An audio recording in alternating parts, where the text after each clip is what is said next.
Ah, seus bandidos ilícitos! Estou aqui com o Bolsonaro nessa entrevista. Eu pensei que fosse comigo essa bronca aí. Não, bandidos ilícitos somos todos nós. O povo trabalhador no Brasil é tratado como bandido ilícito, né? Mas vamos lá. O Lula ele foi condenado, né? Agora por 3-0. Como é que você espera vencer com as urnas eletrônicas? Porque uma vez que ele foi condenado, você disparou. O Gilmar Mendes já disse que só vai haver voto impresso em 5% das urnas do Brasil. Como é que vai ser esse ano? E agora temos uma ação do Ministério Público, Raquel Dodge, questionando a constitucionalidade do voto impresso. Cabe de chegar ao Supremo Tribunal Federal. Lógico que é uma preocupação, porque no mundo todo só o Brasil adota o voto eletrônico. E eu duvido quem de sã consciência não desconfia da lisura desse processo de votação. De qualquer maneira, Nando, nós temos que prosseguir na luta.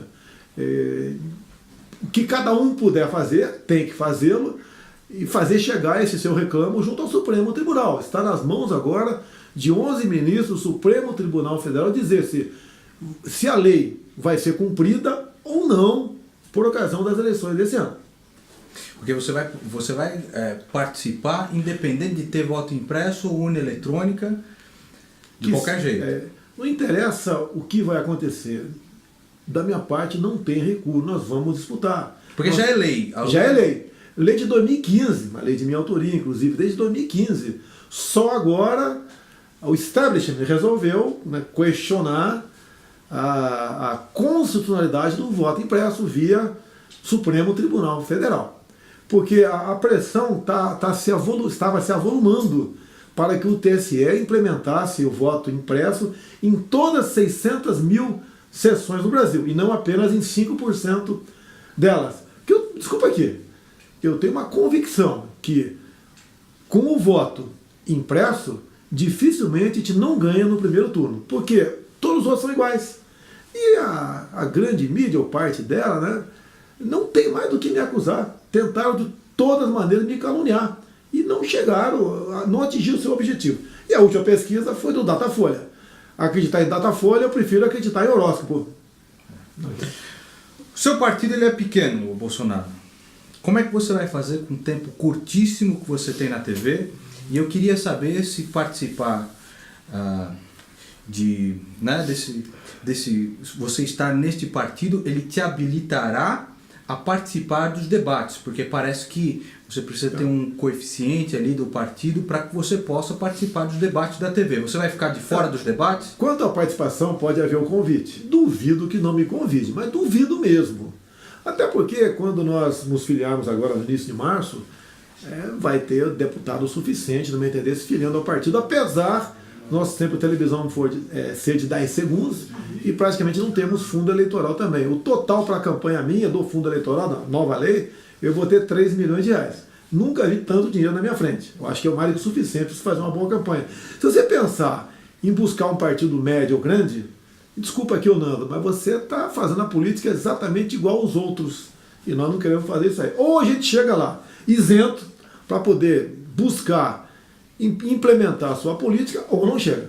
Agora, o seu partido vai receber 3 milhões. Para fazer a Dilma recebeu quanto? 270 milhões? Por aí, não tenho certeza, mas na casa de 300 milhões de reais o dinheiro, fora o caixa 2, que correu solto aí.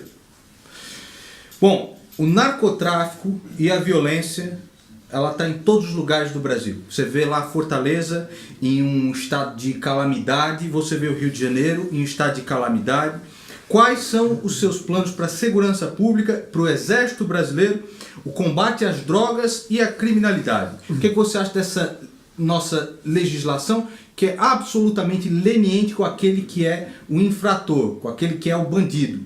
Você acabou de mostrar para todos que não é apenas você botar num presidente que ele vai resolver o assunto, ele tem que ter um parlamento do teu lado. Vai ter BD, quando você fala em mexer no Código Penal, depende do parlamento brasileiro. Então, quem for votar, por exemplo, caso eu seja candidato, que vote nos deputados e senadores com perfil semelhante ao meu. Agora, o Trump acabou de fazer um pronunciamento de 1 ano de mandato. E, dado momento, ele voltou-se para a plateia, que estava lá no parlamento, e citou um policial fardado. e ele contou a história, a experiência dele com aquele policial na região de fronteira com o México. E ele falou, eu perguntei para o policial, como vocês conseguiram se impor e vencer a criminalidade naquela região tão inóspita? E o policial teria respondido para ele, nós fomos mais fortes do que eles. Isso não é apenas você estar com um bom fuzil, com luneta, com colete à prova de balas, né? Um bom salário, é principalmente uma retaguarda jurídica. O policial tem que ter essa retaguarda para ele poder exercer o teu papel. Hoje em dia aqui, o policial, coitado, ele não pode fazer nada. Qualquer coisa, numa audiência de custódia, não raramente, ele sai de lá com processo de tortura psicológica. E o marginal sai por outra porta. Em torno de 60% dos marginais aqui detidos, em torno são postos em liberdade no dia seguinte via audiência de custódia. Então é fortalecer na lei para que o policial possa ser mais forte que o opositor. Como, por exemplo, 2 artigos. Hoje em dia, um policial, se dá mais de 2 tiros no marginal, que ele não sabe se o marginal foi abatido ou não, numa madrugada ou numa noite, ele dificilmente não vai ser punido por excesso. Excesso até de legítima defesa. Como o caso do cunhado Ana Hickman, que está em tribunal de júri, porque ele conseguiu tomar a arma de um marginal que entrou no quarto da Ana Hickman e da esposa dele. O marginal deu 2 tiros na mulher, ele tomou a arma e acabou dando 3 tiros na cabeça do marginal. Foi enquadrado como excesso de legítima defesa. E outra questão é dar-lhes um excludente de licitude. Vale para você também. O que é o excludente de licitude? Se alguém entrar na tua casa, né, se alguém tentar roubar um bem teu ou roubar a tua vida, você pode reagir. E se aquele elemento entrar em óbito, você responde, mas não tem punição. Se você fizer isso, com metade do efetivo de policiais civis e militares do Brasil, eles conseguirão diminuir drasticamente o índice de violência. Por quê? Porque o marginal sabe que o policial vai poder atirar. Ele não está preocupado, tá, em ser preso pela sua ação. Então, agindo dessa maneira, 2 artigos apenas no Código Penal, você reduz drasticamente, no meu entender, o índice de violência no Brasil. É porque aqui, né, policial é tratado sempre como bandido e bandido é tratado como vítima da sociedade. Tem interpretação, alguns juízes, tem aquela interpretação romântica da lei. Acha que ele é um pobre coitado, vítima Ativismo da sociedade, judicial. merece outra oportunidade, até acontecer com alguém da família dele, daí ele muda de posição. O Trump tem tido uma taxa de sucesso monstruosa nos Estados Unidos, Sim, principalmente no campo econômico, né? Então, foram acho que 88 recordes de bolsa que ele teve, né? A menor taxa de desemprego de negros, de hispânicos, de mulheres, né? E ele fez isso cortando regulações. Você pretende fazer alguma coisa nesse sentido, de cortar as regulações que estrangulam o empresário brasileiro? Eu tenho conversado com o economista Paulo Guedes. Tá? Ele é uma pessoa conhecida dentro e fora do Brasil. É um economista de considerado ponta. um dos melhores economistas do mundo. E eu botei na mesa, até como um leigo, né? Paulo, os problemas que nós temos são esses. Né? Preço do combustível, a questão de inflação, taxa de juros, dólar, a nossa dívida interna em torno de 3 trilhões e meio. Nós pagamos R$500 bilhão de reais por ano de juros e amortização de dívida. Como a gente vai resolver esse assunto não aumentando impostos? Ele falou, eu tenho a fórmula, então vamos continuar conversando exatamente para buscar esses objetivos. A questão da regulamentação é o que, no meu entender, é o mais fácil para ser feito, que depende basicamente de um decreto presidencial, muitas vezes, de portarias de ministeriais. Isso seria possível fazer sem o apoio do Congresso? Sem apoio zero do Congresso, você faz isso. Tá? No Brasil é muito comum, quando alguém está fazendo algo de errado, né, 1% faz de errado e 99% não, o pessoal cria uma nova regulamentação para pegar aquele 1%, mas prejudica os 99%. Para você abrir uma empresa no Brasil, você leva 3 meses para fechar a mesma coisa. Vamos facilitar isso aí, 1 semana, no meu entender, é mais do que suficiente. E temos que, ao buscar isso, você está valorizando o empreendedor. Que hoje em dia, por exemplo, eu queria abrir um pequeno negócio comigo um tempo atrás. Quando eu fui ver a burocracia e os riscos para, caso não der certo, demitir um funcionário, eu falei, não, estou fora. Até na cadeia de poupança, que dá muito pouco, é mais vantajoso para você. Tem um país onde você, quando tem dinheiro, é mais fácil aplicar na bolsa, no mercado financeiro, porque você não vai ter dor de cabeça e vai ganhar alguma coisa. Nós falamos a respeito desses impostos que você pretende cortar, né? Impostos, regulações, etc., que é uma coisa que o Brasil precisa. Eu acredito que isso seja essencial para o Brasil crescer. Você pretende cortar ministérios, porque nós temos pastas inchadas, uma série de ministérios ali, etc. Você tem algum plano para cortar ministérios? Olha, eu já fiz uma análise preliminar, né? No máximo 15 ministérios. Com todo respeito que tenho a você, Nando, e aos teus telespectadores aí. Se eu pedir para você me dar rapidamente o nome de meia dúzia de ministros, você tem dificuldade, você não sabe o nome. Se eu não me engano, são 32. Então você tem que diminuir e dar poderes a esse ministro e ter uma indicação técnica. Você pode ver, eu costumo dizer, como exemplo, para que Ministério da Cidade? Você pode pegar o dinheiro diretamente do governo e entregar nas mãos do respectivo prefeito. Esse é um exemplo. Por que Ministério da Fazenda e Planejamento? Eu vejo brigas em Brasília. Um partido político indicou o Ministério da Fazenda, outro do Planejamento. Então começam a brigar entre si. Então você tem que ter um ministério técnico e enxuto. Você acredita que, como presidente, isso é possível de fazer? Ou você vai precisar de um apoio gigantesco com o Congresso? Porque você vai precisar entrar naquela política de coalizão, de dar para cá, eu te dou isso, você faz isso. Todo jornalista tem feito essa pergunta para mim. Como é que você pode fazer um governo diferente do que está aí sem a tal governabilidade, que é sinônimo de corrupção? Ok? Então o cara entrega os ministérios, entrega diretorias de banco, estatais, em troca do apoio do Congresso. Eu costumo dizer, primeiro, se é para fazer a mesma coisa, eu estou fora. Eu não quero ali ter problemas no banco dos réus no futuro, não quero isso daí. Agora eu acho que dá para você fazer. Tem muito deputado lá, acredite se quiser, que se convenceu que essa forma de fazer política não dá certo, porque afinal de contas, nós estamos vendo aqui o desenrolado, vimos no mensalão, estamos vendo o Lava Jato. Quem quer estar naquela situação? Ninguém quer, tá? Agora eu sei que é uma tentação muito grande as facilidades que você tem em Brasília. O próprio Alberto Youssef, em um dado momento, você acha isso no YouTube, né? Ele diz que pro meu ex-partido tinha gente que ganhava por mês 250 mil reais. É uma tentação enorme. Mas vão pagar o preço. É o primeiro que vai ser julgado agora do meu ex-partido. Então isso daí o pessoal está se convencendo que não dá para continuar fazendo política dessa forma. Até a maneira como está economicamente o Brasil. Para que você vai querer o Ministério do Transportes se você, da maneira como está indo economicamente, você não vai ter a partir de 2019 dinheiro para comprar 1 metro cúbico de asfalto para tapar buraco.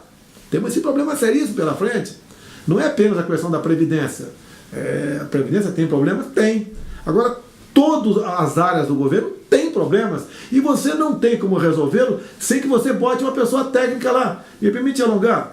Hoje em dia, se o Temer liga para o ministro X e queira implementar uma política naquele ministério, o ministro vai retornar ao presidente. Eu recebo ordem aqui do líder do meu partido, não é de você. E é bom tu ficar quieto, senão você não vai ter seus 30 votos para a reforma da Previdência. É assim que funciona a governabilidade no Brasil. Quando fala do Paulo Guedes, o economista, é um cara que entende. Como, por exemplo, quem vai ser meu ministro da Defesa? Vai ser um general do último posto dele, da graduação. 4 estrelas. É chamado 4 estrelas, né? É um general de exército, tenente brigadeiro do ar, ou almirante de esquadra, uma pessoa da área. Não, por exemplo, atualmente, Raul Jungmann. É desarmamentista. Não dá, não tem como dar certo realmente o Brasil com essas indicações políticas. O preço dos combustíveis no Brasil, ele é sempre absurdo. A Dilma foi tentar fazer uma maracutaia lá para deixar o preço mais baixo, né? E se danou e a gente está tendo que pagar essa conta aí hoje de qualquer jeito, né? Existe algo que o presidente da República possa fazer a esse respeito? Privatizar a Petrobras seria Olha, eu caminho, alguma coisa do tipo? Tudo que eu faço daqui para frente, eu procuro no economista.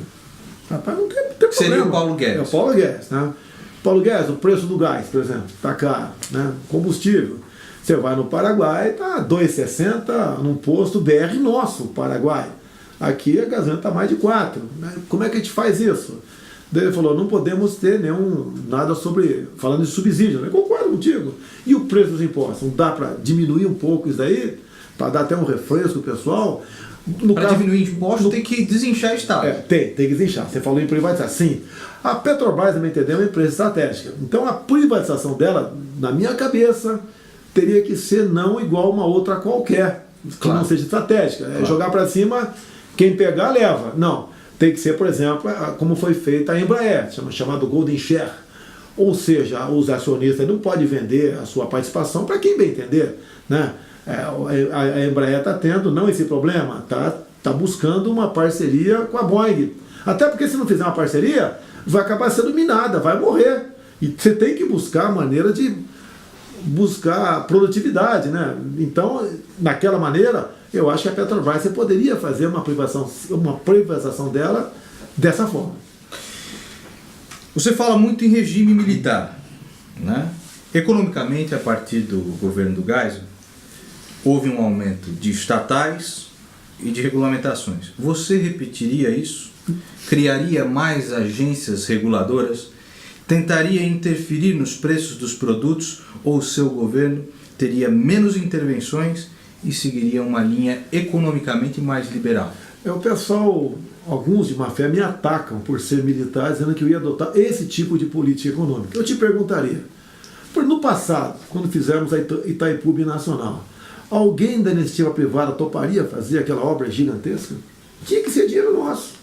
E assim, não foi apenas Itaipu, foram várias hidrelétricas. Hoje em dia a política é outra, no meu entender. Você tem que buscar parceria público-privada ou abrir para iniciativa privada essa questão. Chega de Estado, temos em torno de 150 estatais no Brasil. Você tem que rapidamente eliminar um terço, né? Ou privatizando, ou até mesmo extinguindo. E depois hierarquiza as demais e vai acabando com elas, até porque, assim como você combate o mosquito da dengue evitando água parada no quintal da tua casa, você combate a esquerda, você eliminando estatais. Então hoje a tua cabeça é para diminuir o Estado. Sim. É para deixar o Estado cada vez menor, para que ele não abocanhe em todas as coisas. Hoje em dia o Estado é seu sócio de tudo. O Estado está em todas as coisas. O povo vive reclamando de político, vive reclamando de não sei o que lá, mas ao mesmo tempo pede cada vez mais Estado, mais Estado. É o Estado que tem que resolver os problemas do povo. Você pode ver. E o Estado, infelizmente, hoje em dia, é sinônimo de corrupção e de ineficiência. E você vai buscar produtividade privatizando. É por aí. Sua cabeça hoje é essa? Já de algum tempo. Você pode ver. Hoje em dia, até uma coisa bastante... Eu quero falar bastante claramente isso aí e arredondando os números. O povo hoje quer, do pré-natal a cota de concurso público... Tudo do Estado. Tudo está, tudo. Você pode ver. Hoje em dia nós temos aproximadamente 3 milhões de crianças que precisam de creche. Vamos arredondar os números. Então você vai precisar cada sala 20 crianças. Você vai precisar de 150 salas. 4 empregados. 600 mil empregados. 3 mil reais de salário aproximadamente, levando-se em conta encargos trabalhistas. 1 bilhão e 800 milhões por mês. Multiplica por 13, em torno de... chega próximo a 25 bilhões de salário por ano. Agora você agrega isso daí. Roupa para criança, alimentação, energia elétrica, aluguel. Tá? Você vai gastar 40 bilhões por ano. O Brasil tem como ter 40 bilhões de reais nem para tapar buraco. Tá. Mas como é que você vai ganhar uma eleição sem mentir? Esse é o grande Porque problema.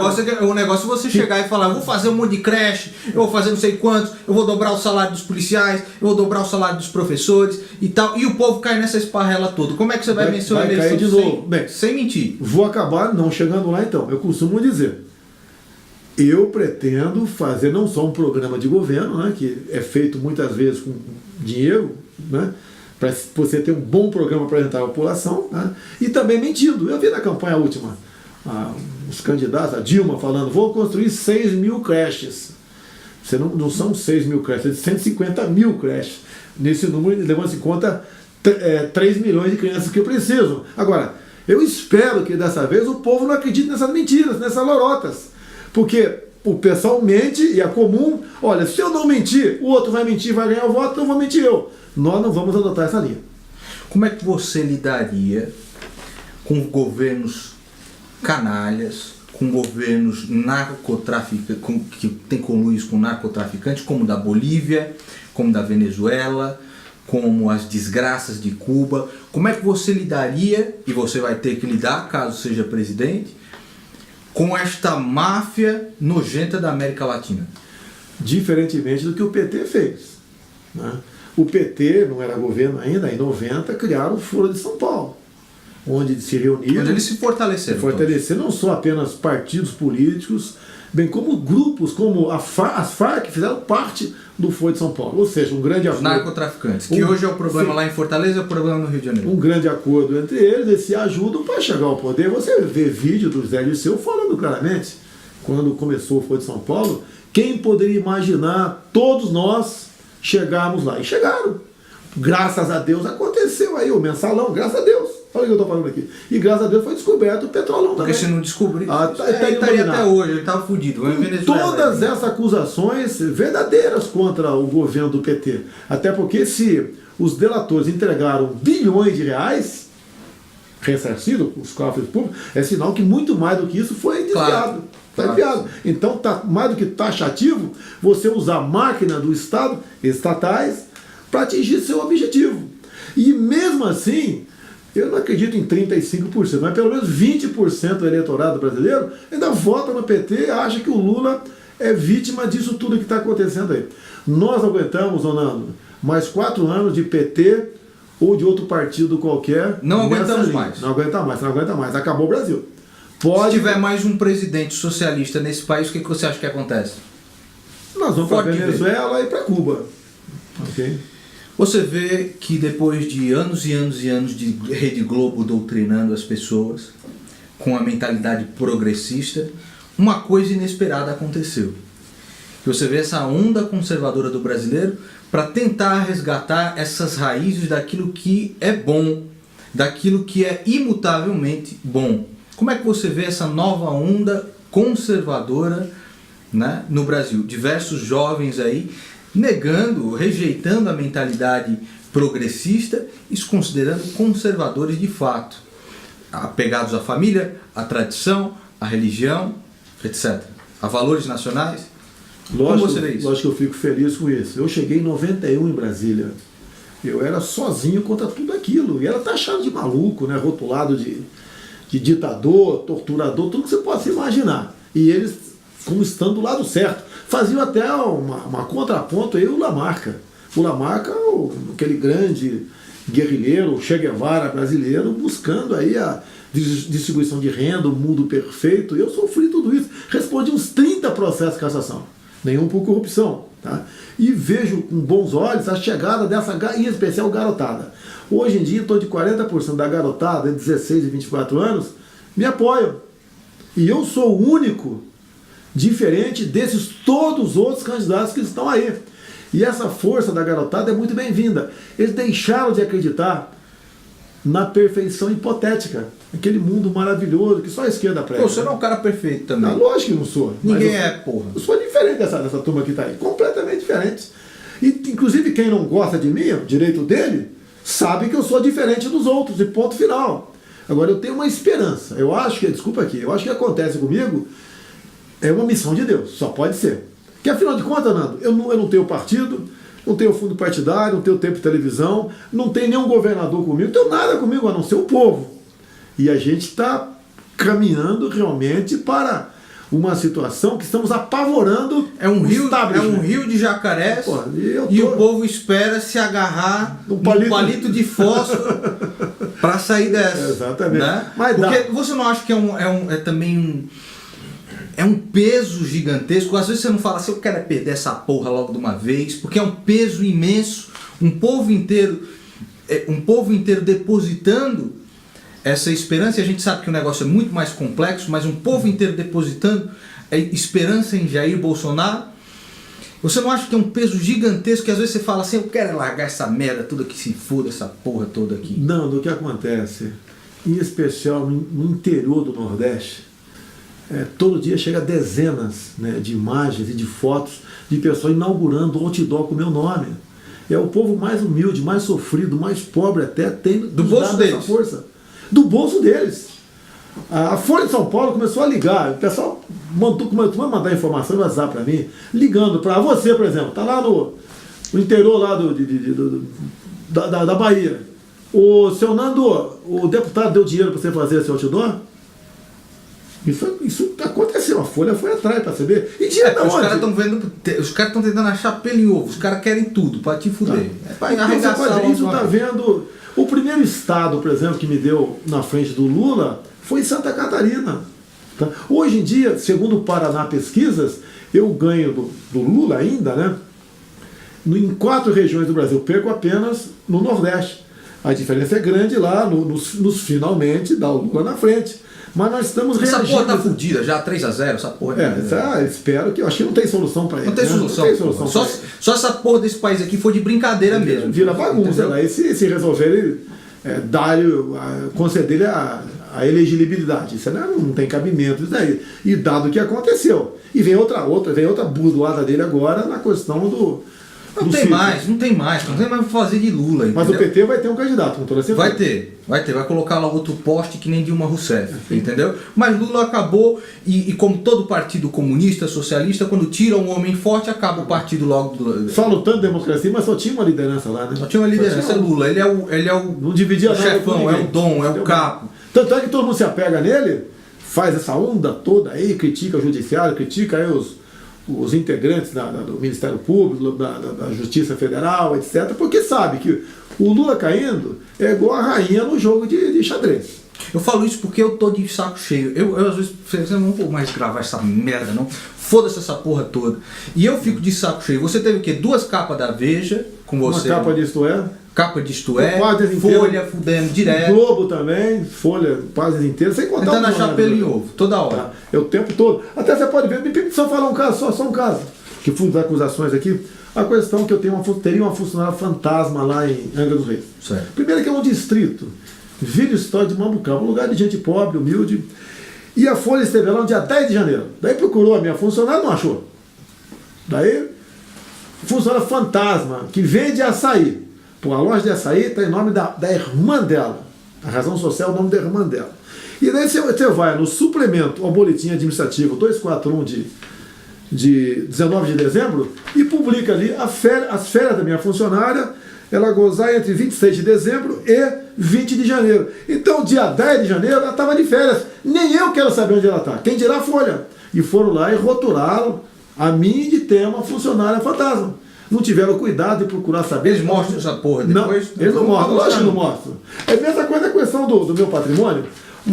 O Janot dá um parecer aqui que meu patrimônio é legal. A Folha diz que não concorda. Mostra lá o parecer, Janot.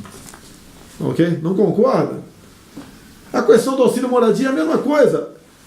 É legal. Eu te pergunto, onde está a ilegalidade? Agora, se você achar que é imoral, é outra história.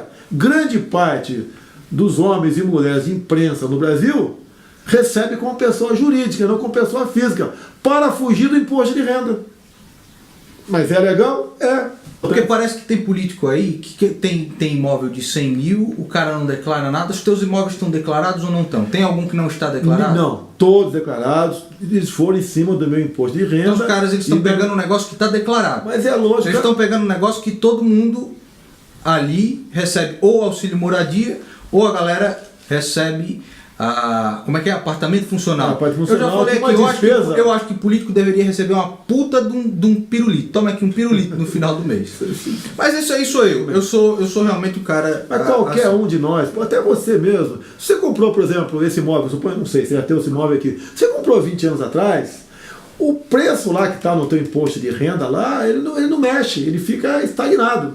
Até porque é bom para o governo federal. Se porventura você for vender, a diferença, um percentual em si da diferença, como ganho de patrimônio, e você recolhe para a União. O Edu tá aqui, o Edu Bolsonaro tá aqui. Edu, o teu imóvel, a Folha falou que custava quanto, cara? Não, a Folha não falou nada do meu imóvel. Ah, é? Ela só botou no bolo só. Botou no bolo. Porque foi recém-adquirido. Você financiou quantos por cento daquela porra? O dele é financiado. Até porque você comprou quando esse imóvel? Você comprou quando? No ano passado? É que assim, eu estava desenrolando inventário com um advogado. Levou mais de 2 anos? Levou 1 ano e meio. 1 ano e meio. Então tá mais ou menos o preço atual. Tem imóvel mesmo de 30 anos atrás. E lógico, está um valor lá fixo, de acordo com o imposto de renda de 95, como quando começou o real, está um valor fixo. 100 mil reais, você vai procurar hoje, vale 1 milhão. E a folha, é a folha mesmo que avaliou. A folha mesmo que avaliou, tá certo? E daí bota o valor lá e tudo bem. Tanto é, se você for analisar aqui, ó, o próprio documento aqui da Conselho Federal de Corretoras de Imóveis, ele diz claramente aqui que desconhece quem prestou as informações e é norma deles Mostra lá, não divulgar o valor dos imóveis, exatamente para não prejudicar ninguém. Tá? E está escrito aqui, eles não divulgam. A não ser que você bote seu imóvel à venda, daí sim eles dizem, avaliam o valor do teu imóvel. Fora isso, não. Posse de arma de fogo. O povo acha que quando Jair Bolsonaro, se Jair Bolsonaro for presidente, todo mundo vai comprar arma, e a criança pega uma jujuba, já pega uma 38 do lado, entendeu?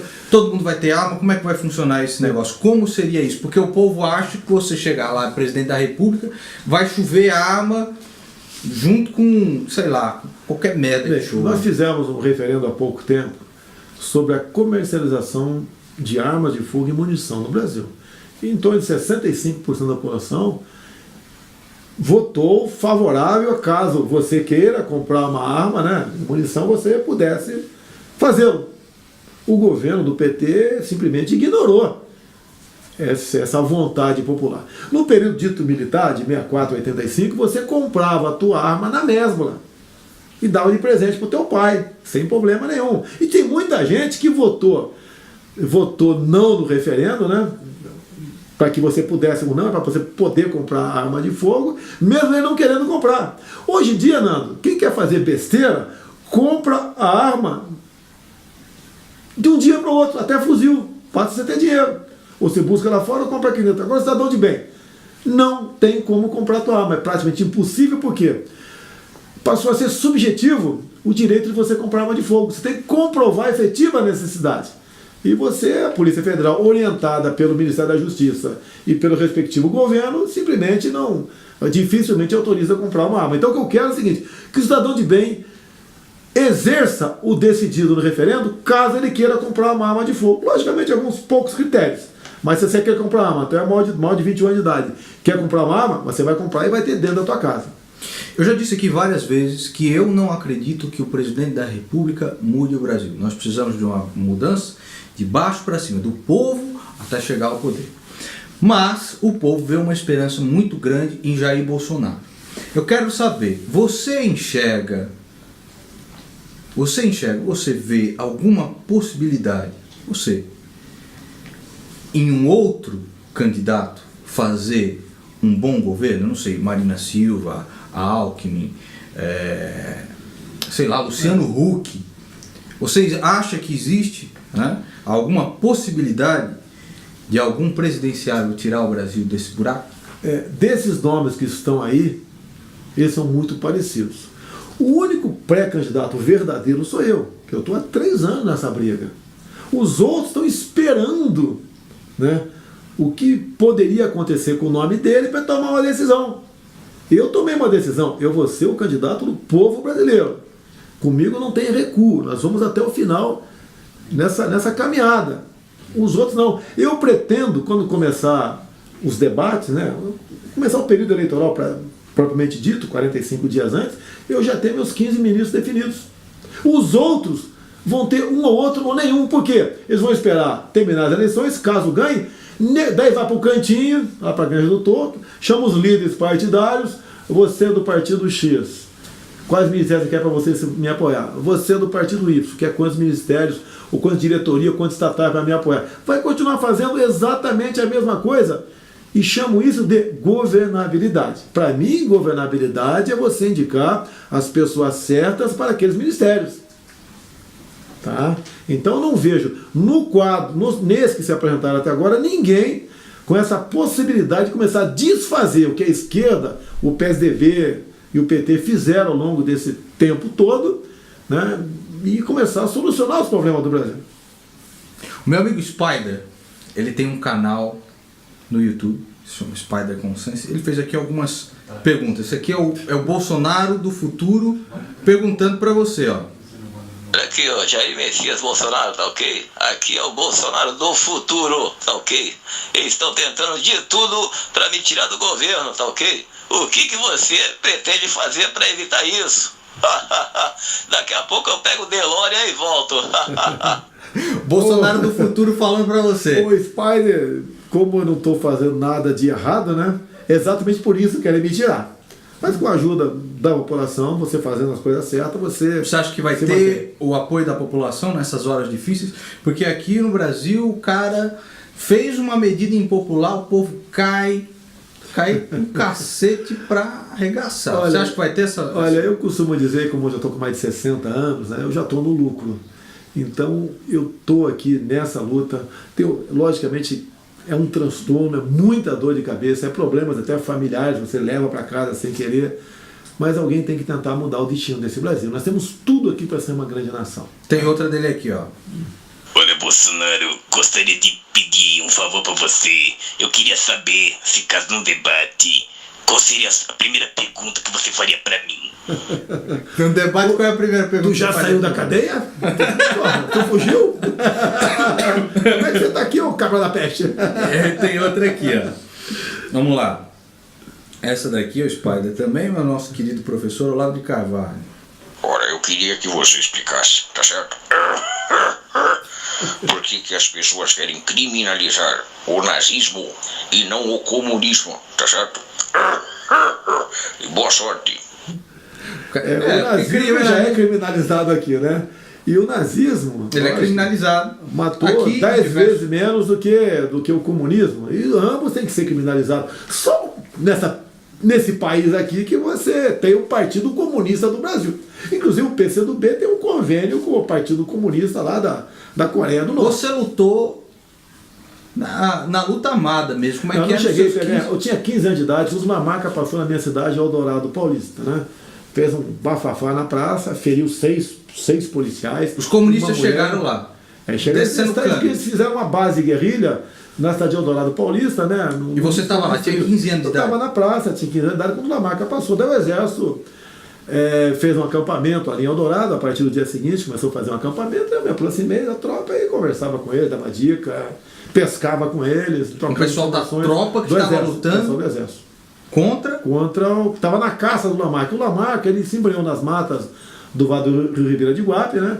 Fez como refém um tenente da Força Pública, de 23 anos de idade, o Alberto Mendes Júnior, e 2 dias depois esse bando... E você tinha 15 anos, estava no meio do exército lá, enchendo o saco, lá. Eles inclusive me deram um papel escrito que era ICAM, Instrução de Concurso, Admissão e Matrícula. E com aquele papel, por correio, né, eu me inscrevi, prestei concurso para a Escola Preparatória de Cadeia do Exército e fui aprovado. Porra, essa daí eu não sabia. O ensino público daquela época era de qualidade, tá certo? E eu não tinha cursinho.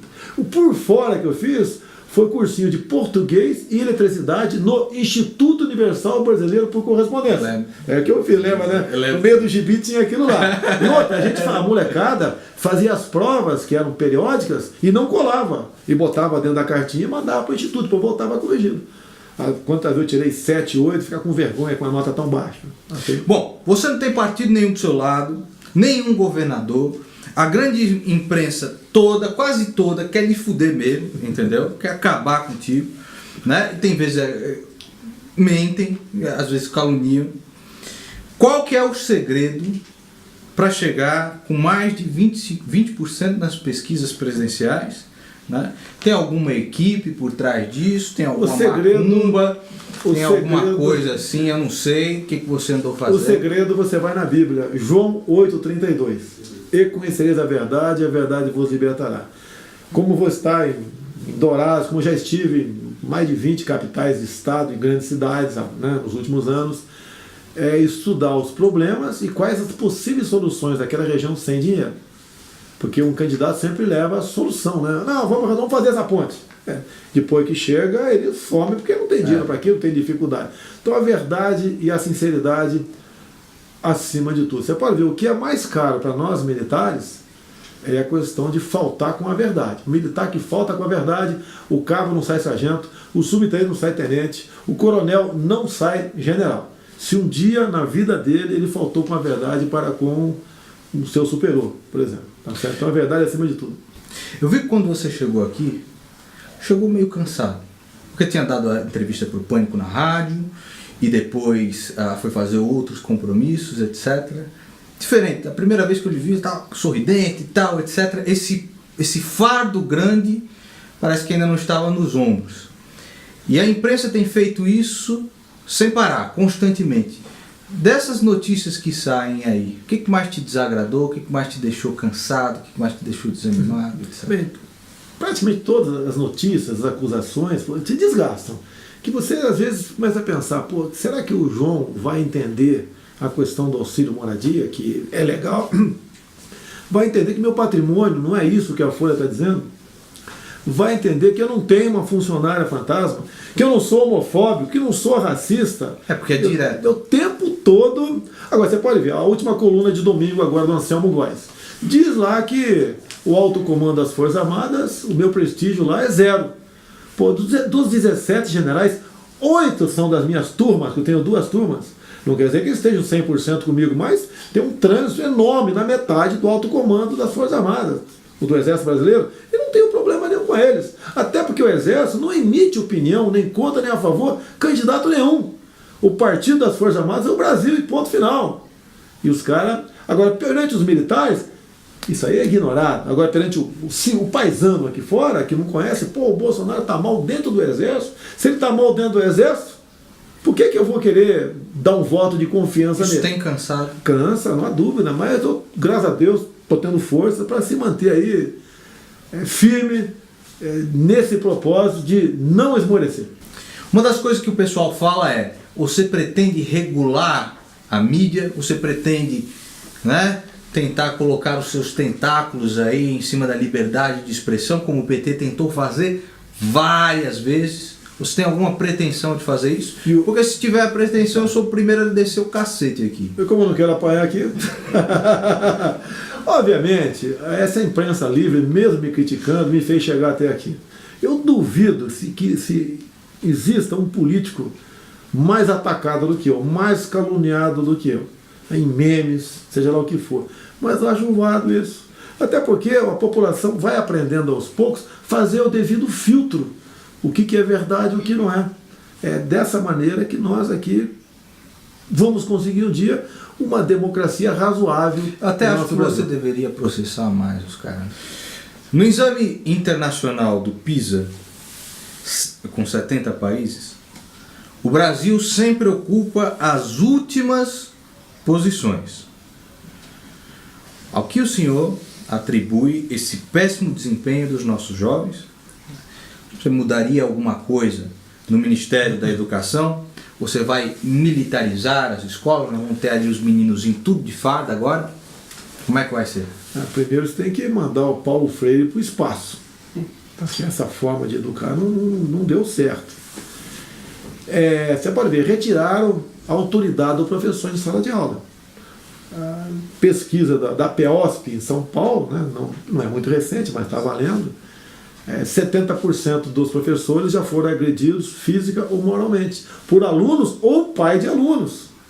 O aluno tira uma nota baixa e há um certo constrangimento por parte do professor. O aluno conta em casa, o pai vai tirar, em vez de dar um cacete no filho em casa, vai tirar a satisfação do professor em sala de aula. Até pouco tempo em São Paulo aqui, por exemplo, tinha o 14º salário para aquele professor cujos alunos, mais de 95% era aprovado. Então era comum você ter informado em notícia que alguns professores corrigiam a prova de 40 alunos em 2 minutos, porque não queria perder o 14º salário. E não ia se aborrecer com o pai de aluno.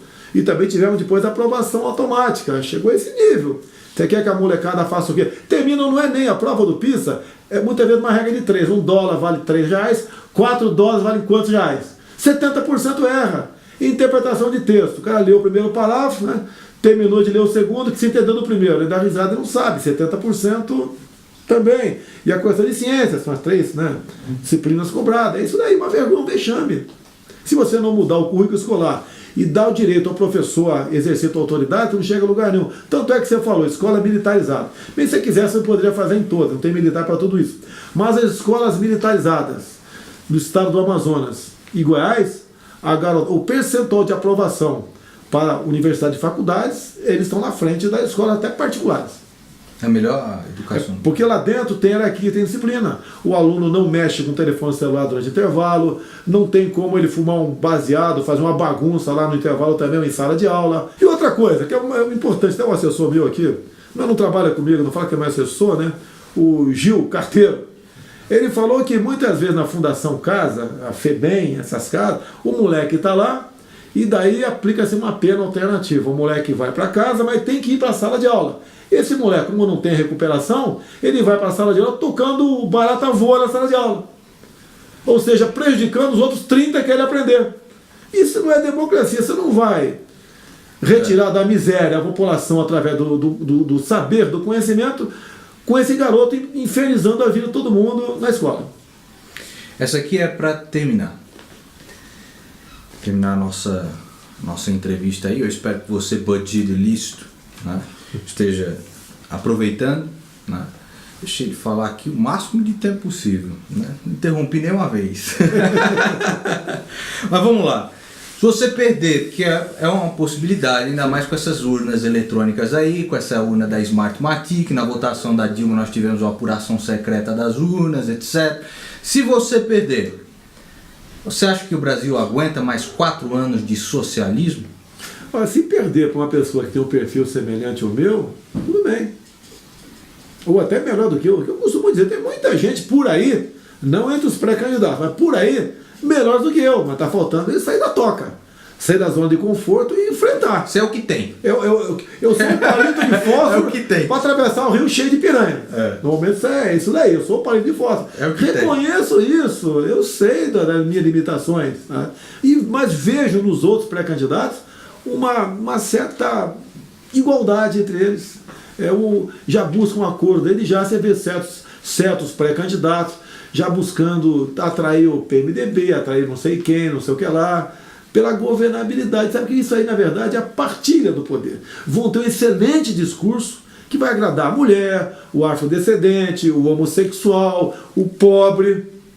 Mas no final... Finalmente, é a mesma coisa que estamos vendo até o momento. O que tira o povo da miséria é o conhecimento. Ele entender que ele é que tem que fazer pelo Brasil e não o Brasil fazer por ele. Jair, Fernando, Deus te abençoe nessa empreitada, viu, irmão? Tamo junto. E espero que Deus abençoe a cada um de vocês e que vocês tenham gostado dessa entrevista que nós fizemos aqui com muita humildade para cada um que assiste aí o canal. Um grande abraço. Até Valeu. mais, ilícitos.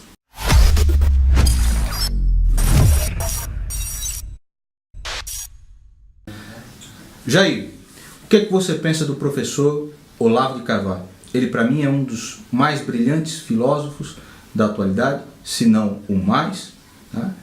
E fez, né, com o trabalho dele, já a bibliografia dele, que é muito extensa, mais pelo Brasil, acredito eu, que qualquer outra pessoa. O que você pensa do professor Olavo? Eu complemento. Graças a Deus, ele existe. Graças a Deus. Ele realmente tirou da cegueira muita gente no Brasil, em especial a garotada. A garotada aí, muitos usam a camisa com a cara dele estampada. É excepcional. Tá? E mostra a verdade, com o palavreado que o povo entende. Falando muitas vezes o palavrão que você fala. Ele ficou encantado com o Alborguete e falou assim: estou preso nessa linguagem, né? Estou preso numa forma de linguagem, preciso me libertar disso. Né? E as pessoas entendem. Entende perfeitamente, e ele ajudou realmente a gente chegar a essa situação que nos encontramos no momento de possível libertação pelas vias democráticas. Jair, nós tivemos com verba pública, MAN, Santander, as criançadas iam lá para pegar nome nu, bangolento, etc. E nós temos aí também Lei Rouanet e tudo mais. O que você pensa disso daí? A Lei Rouanet, no espírito, foi bem concebida, no espírito, mas na verdade foi usada para cooptar a nata da classe artística. A Lei Rouanet, ela pode continuar existindo para você dar o V0, dar o início para aquela pessoa que tem um dom para ser artista. Agora, da forma como ela está sendo aplicada, é inconcebível. Realmente é muito dinheiro público Que na verdade é dinheiro que o empresário pagaria de imposto, né? Mas não paga porque dá para aquele amigo do rei. E isso tem que ter um ponto final nisso aí. Eu gostaria de termos a lei Rouanet para pesquisadores. Para exatamente nós tirarmos, através desse tipo de estímulo na pesquisa, nós temos que pesquisar os benefícios, desculpe aqui, os benefícios do grafeno e do nióbio. E terras raras também, que o primeiro mundo já faz. Tá? E acho que dessa forma ela seria muito mais producente do que atualmente da forma aplicada.